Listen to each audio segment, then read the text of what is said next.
ହଁ ସାର୍ ଆପଣଙ୍କର ପରିଚୟ ଦିଅନ୍ତୁ। ସାର୍ ମୁଁ ମା ସାହାଯ୍ୟ ଯୁବ ସଂଘର ସଭାପତିତ୍ୱ ଦାୟିତ୍ୱରେ ଅଛି। ତ ଆଜି ଆପଣ ଦିନ ରେଲି କରୁଛନ୍ ଗାଁରେ ମଦମୁକ୍ତି ଅଭିଯାନ କରୁଛନ୍ କାଣା କହିବେ ଏଇଟା କିନ୍ ଉଦ୍ଦେଶ୍ୟ ଥିଲା କାଣା କାଣା କଲେ କହୁନ୍। ଦେଖ ମଦ ହେଉଛି ଗୋଟେ ମାରାତ୍ମକ ଜିନିଷ। ଏଇଟା ଗାଁର ମୁଖ୍ୟ ସମସ୍ୟା ହେଇ ବର୍ତ୍ତମାନ ବହୁତ ଉପରକୁ ଚଢ଼ିଗଲାନ।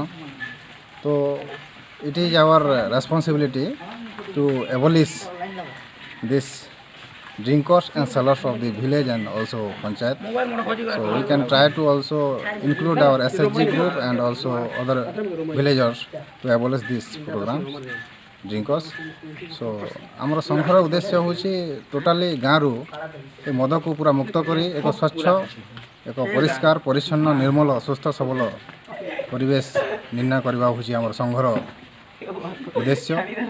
ତେଣୁକରି ଆମ ସଂଘମାନେ ଦିନ ରାତି ଏଇଟାକୁ ନିର୍ମୂଳ ଭାବରେ ନିରବଚ୍ଛିନ୍ନ ଭାବରେ ପରିଷ୍କାର କରିବା ପାଇଁ ଲାଗି ରହିଛନ୍ତି।